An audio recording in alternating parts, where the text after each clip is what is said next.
The massive space station hummed with life, its corridors bustling with creatures from 1,000 different worlds.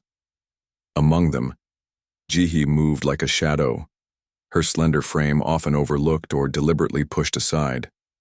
She was a Lyrian, a species considered the weakest link in the complex galactic society that dominated this sector. Her skin shimmered with a soft blue-green iridescence, a beautiful adaptation that had once been her people's pride, but now marked her as an easy target. The station's harsh artificial lighting made her stand out even more, casting strange reflections that seemed to highlight her vulnerability. Jihi wore a standard-issue maintenance worker's uniform, slightly too large for her thin frame. Her hands, delicate and precise, clutched a repair toolkit that seemed almost too heavy for her. Every step she took was calculated, trying to avoid drawing attention to herself. The other station workers barely acknowledged her existence. Cronin traders with their massive, boulder-like bodies would bump into her intentionally, causing her to stumble. Reptilian Vex engineers would make harsh clicking sounds of mockery as she passed. Even the smaller species seemed to find joy in her discomfort. Her assignment was simple but crucial, maintaining the complex life support systems that kept the multinational space station functioning. Most believed she was chosen for these tasks because no one would miss her if something went wrong. Jaya knew this. She had heard the whispers, seen the dismissive glances. Her people, the Lyrians, were known for their incredible technical skills, but physical weakness. Generations of scientific excellence had come at the cost of physical development. They were builders, engineers, mathematicians, but terrible fighters. In a galaxy that respected strength above all else, they were considered little more than living computers. Jihi remembered her homeworld, a planet of intricate cities, where technology merged seamlessly with natural landscapes. But those memories were now distant, painful. Her clan had sent her to this station as a diplomatic representative, hoping she might prove their worth. So far, she had done nothing but prove their critics right. The maintenance tunnels became her sanctuary.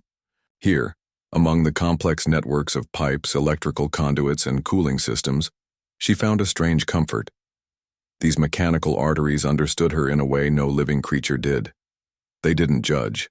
They simply required care, precision, and understanding. Her latest assignment involved recalibrating the station's oxygen recycling system in a particularly challenging section.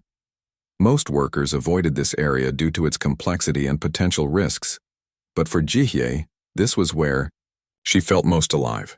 Each connection, each delicate adjustment was like a silent conversation with the machine.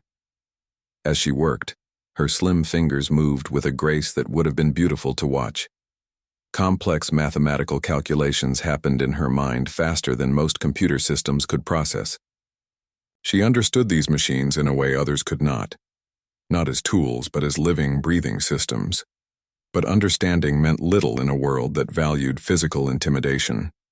The station's multicultural environment was a thin veneer of diplomacy over deep-seated prejudices. Might made right, and Jihi was far from mighty. A sudden loud crash echoed through the maintenance corridor. Jihi froze. She knew what was coming. Groups of workers from different species often use these isolated sections for their casual brutality, testing their strength against those they considered weak. Her heart raced. Her hands, still holding a precision calibration tool, began to tremble slightly. She was alone, completely alone. The footsteps grew louder. Harsh voices spoke in a language designed to intimidate. Jihi knew she had seconds to decide, run and risk being chased or try to blend into the shadows of the complex machinery around her. In that moment, she represented everything her species was: brilliant, vulnerable, and fighting for survival in a universe that seemed designed to crush them. The maintenance corridor echoed with heavy footsteps and threatening voices. 3 massive Cronin traders blocked Jihi's escape, their rocky skin gleaming under the harsh station lights. Each stood nearly 3 meters tall, muscles bulging beneath, thick stone-like exteriors. They spoke a language of insults, their words dripping with contempt for the small Lyrian technician. Siak had been walking nearby, carrying a toolkit and review pad for his engineering shift. His ears caught the tension. In the corridor, something wasn't right. As a human engineer, he had learned to read situations quickly during his 5 years of interstellar station work. The Cronins were pushing Ji against a complex network of pipes and electrical conduits. Her toolkit had fallen, scattered mechanical, components rolling across the metal floor. She looked small, fragile, her iridescent skin now pale with fear. One Cronin grabbed her shoulder, his massive hand almost completely covering her delicate frame. "Not even worth our time." The lead, Cronin, growled in standard galactic language. "Useless little creature." Siak knew intervention could be dangerous. Station protocols discouraged direct confrontations between different species. One wrong move could result in diplomatic complications or personal injury. But something in Jihye's terrified expression made him step forward. His approach was calculated. Not aggressive, but confident. Years of working in multicultural environments had taught him that body language spoke louder than words. "Is there a problem here?" Siak's voice was calm, almost casual. The Cronins turned, surprised by the interruption. Humans were not known for intervening in alien conflicts. Most human workers on the station minded their own business, focused on completing assignments and avoiding trouble. The lead Cronin looked Siak up and down. He was smaller than them, though athletic and clearly well-trained. His engineering uniform marked him as station personnel, but not security. "This doesn't concern you," the Cronin said, his voice a low rumble. Siak took one step closer, not threatening, but definitely not backing down. "Actually," he said slowly, "it looks like it might." Jihye remained silent, her eyes darting between Siak and the Cronins. She had never seen a human show interest in her situation before. Most species ignored Lyrians, treating them as background noise in the complex galactic ecosystem. The station's ambient noise seemed to pause. Other workers passing by quickened their pace, not wanting to get involved. Interspecies conflicts could escalate quickly, and nobody wanted to be caught in the middle. Siak's hands remained relaxed at his sides. No threat of physical violence, just a solid, immovable presence. His eyes never left the Cronins, communicating a clear message. This harassment would not continue. The lead Cronin's hand was still gripping Jihye's shoulder, but his grip had loosened, uncertainty replacing his earlier aggression. "Walk away," Siak said. Not a request, not a threat, a statement. Something in his tone made the Cronins hesitate. Humans had a reputation for unpredictability. While not known as the most physically imposing species, they were infamous for their adaptability and unexpected responses. After a moment that felt like an eternity, the Cronins released Jihye. They uttered something in their native language, a mix of frustration and respect. Then they turned and walked away, their heavy footsteps fading down the corridor. Jihye stood frozen, hardly believing what had just happened. She looked at Siak, who was already helping her collect the scattered toolkit components. "Are you okay?" he asked simply. She nodded, words momentarily escaping her. Siak finished gathering her tools, handed them to her, and smiled briefly. Then he continued walking, as if nothing unusual had happened. The maintenance bay was a complex maze of pipes, electrical systems, and half-finished repair projects. Jihye worked silently, her hands moving with a precision that would have impressed anyone watching carefully. Most workers ignored her, but today felt different. Siak appeared, not suddenly, but casually. He carried a digital tablet and wore standard station engineering gear. His approach was slow, deliberate, showing no threat.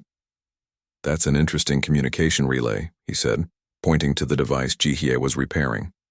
She looked up, surprised. No one had ever commented on her work before. Her hands, slim and quick, were carefully connecting microscopic quantum circuits. Each movement was calculated, each connection precise. "It's a standard model," Jihye responded quietly, expecting him to walk away. But Siak didn't move. Instead, he leaned closer, genuinely interested. "The quantum entanglement configuration looks unique. You're not following standard repair protocols." Jihi tensed. Was he going to report her for deviation? Lyrians were often punished for thinking differently. Her people were supposed to follow rules, not create them. I'm improving signal transmission, she explained hesitantly. The standard model loses 0.03% efficiency during long-range communications. Siok's eyebrows raised. Most station workers would never notice such a small inefficiency. Show me, he said. For the next hour, Jie demonstrated her modification. Siok listened, asked questions, and offered suggestions. He didn't speak down to her. He didn't mock her. He treated her like a professional. The communication relay began to take shape differently. Quantum threads connected in patterns neither of them had seen before. Siok's practical engineering knowledge merged with Jihi's theoretical understanding. Your people have an incredible grasp of quantum mechanics, Siok mentioned casually. Jihye expected the usual dismissive tone when someone mentioned her species, but Siok sounded genuinely impressed. Station life continued around them. Alien workers moved past, carrying equipment, discussing assignments. But in this small corner of the maintenance bay, something unique was happening. Jihi realized she was explaining her work without fear. Siok listened without judgment. Each technical detail she shared was met with respect, not ridicule. This could revolutionize long-range communication, Siok said, reviewing their combined work. Jihye had heard such promises before. Promises that never materialized. Promises that were just polite ways of dismissing her ideas. But something felt different this time. As their shift ended, Siok collected his tools. Want to review the data tomorrow? He asked. It wasn't a command. It wasn't a demand. It was an invitation. Jihye nodded, a small smile appearing on her usually expressionless face. For the first time in years, she felt something she had almost forgotten. Hope. The station's lights flickered, continuing their endless cycle. But something had changed in that small maintenance bay. A connection had been made, not just between two individuals, but between two ways of understanding the universe. Siok walked away, leaving behind more than just a partially repaired communication relay. He had left behind the beginning of something much larger. Jihye looked at the device, her fingers tracing the new quantum connections. Tomorrow would be different. She was sure of it. The universe, vast and complex, continued its endless dance. But in this small moment on this tiny space station, two very different beings had found a common language. The research lab buzzed with tension. Screens flickered with complex data streams, showing quantum connections that no one had ever seen before. Jihye and Siok stood side by side, their combined work displayed in holographic projections that seemed to dance with impossible complexity. Galactic research councils from multiple species watched through remote connections. Most looked skeptical. A Lyrian and a human presenting a breakthrough? It seemed impossible. Siok adjusted the presentation controls. His hands moved carefully, showing how their communication protocol could bridge signals across impossible distances. Traditional quantum communication had limits. Their system broke those limits completely. Jihi's calculations were mind-bending. She had discovered a way to create quantum entanglement that didn't just transmit information. It essentially created instant communication bridges between systems that were previously impossible to connect. The Zorn representative, a massive, crystalline being, leaned forward. His species was known for rejecting any technology they didn't understand immediately. But something about this presentation caught his attention. Explain how you solved the quantum decoherence problem. The Zorn demanded. Most would have been intimidated. Jahai simply pointed to a series of mathematical equations that seemed to reshape themselves as she spoke. Her explanation was simple, yet profound. Siok added practical engineering perspectives. Where Jahai was pure theory, he showed real-world applications. Communication systems could be transformed. Remote colonies could stay connected. Isolated scientific missions could have instant communication. The room remained silent. Complex holographic data continued to spin, showing potential that seemed almost magical. 1 hour became 2. The presentation continued. Each question was met with a precise, calm response. No posturing, no unnecessary drama, just pure scientific explanation. The Lyrian Research Council, who had always considered Jihi a disappointment, watched in stunned silence. Their weakest member was about to change everything they understood about quantum communication. Seok caught Jihi's eye. A small smile passed between them. They both knew what this meant, not just for themselves, but for their species. Traditional communication barriers would collapse. Isolated planetary systems could communicate instantly. Scientific research would leap forward decades, perhaps centuries. The Zorn representative finally spoke. "This requires further investigation," he said, which in galactic diplomatic language meant complete acceptance. Jihye's hands, which had always been her most powerful tool, now held the potential to transform interstellar communication. Her slim fingers had created something revolutionary. No one had expected a small Lyrian technician and a human engineer to create something so significant. But here they were, challenging every preconceived notion about technological innovation. The Research Council would spend months verifying their work, but the initial presentation was undeniable. Something extraordinary had happened. As the presentation concluded, Jihye realized something had changed forever, not just in technology, but in how different species would view each other. Seok packed, their equipment, moving with the calm efficiency of someone who knew they had just changed the universe. Jihye looked at the holographic data one more time. Complex quantum threads connected like living networks, promising a future where distance meant nothing, where communication was instant, where understanding could bridge any gap. The station's lights seemed to shine a little brighter. The universe felt a little smaller. And two individuals who had been overlooked and underestimated had just proven that potential can come from the most unexpected places. Their breakthrough was more than just a technological achievement. It was a statement about collaboration, about looking beyond surface differences, about the power of genuine understanding. As they walked out of the research lab, something fundamental had shifted, not just in technology, but in the very way different species would interact and understand each other. 6 months had passed since the quantum communication breakthrough. The space station that once felt like a prison to Jihye now buzzed with a different energy. Her name was no longer whispered with contempt, but spoken with respect. The interstellar conference hall was packed. Representatives from hundreds of different species filled the massive circular room. Holographic displays surrounded the central stage, where Jihye stood alone. Her slim frame, once a symbol of weakness, now represented something entirely different. Seok watched from the back of the hall, a quiet pride in his eyes. He had been her support, her first real ally, but now she would speak for herself.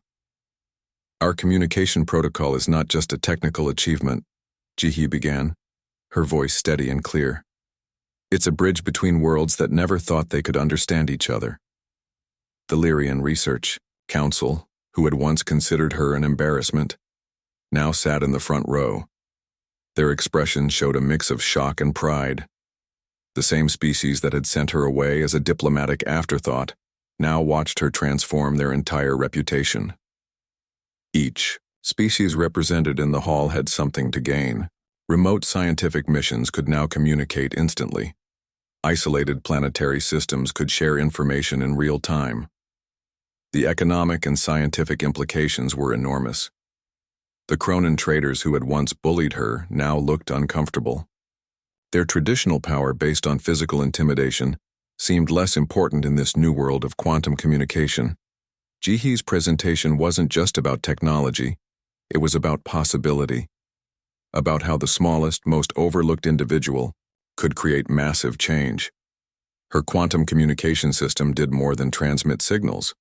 It created understanding. Connections that seemed impossible became simple. Distances that once seemed insurmountable became meaningless. Seok noticed how Jihye moved differently now. No longer the scared technician hiding in maintenance corridors. Now she stood tall, confident, her movements deliberate and sure. The conference, lasted hours. Questions came from every direction. Each answer Jihye gave demonstrated not just technical brilliance, but a deep understanding of how different species could work together. Her breakthrough meant more than just faster communication. It represented a new way of thinking about connection, about understanding, about potential.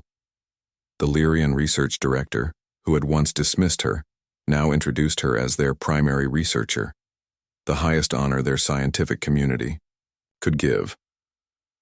As the conference concluded, species that had never spoken directly could now communicate instantly. Trade agreements that would have taken years could now be negotiated in minutes. Scientific collaborations that seemed impossible became routine. Siak approached Jihye after her presentation. "You did it," he said simply. Jihye smiled. A real smile, something rarely seen during her earlier days on the station. "We did it," she corrected him. The space station felt different. The corridors that once seemed hostile now felt like pathways of possibility. Alien workers who had once ignored her now stopped to listen, to ask questions. Her quantum communication protocol would be studied for generations. But more importantly, it would change how different species saw each other, no longer defined by physical strength or historical conflicts, but by potential for understanding. As evening approached, Jihye looked out a large observation window. The stars seemed closer now. Distances that once felt impossible now felt like simple challenges, waiting to be solved. The universe had changed, not through conflict, not through force, but through understanding. A small Lyrian technician, once bullied and alone, had transformed everything. Her hands, once her greatest vulnerability, were now her most powerful tool. Her mind, once overlooked, was now celebrated. And it all started with a simple act of kindness from a human engineer who saw potential where others saw only weakness.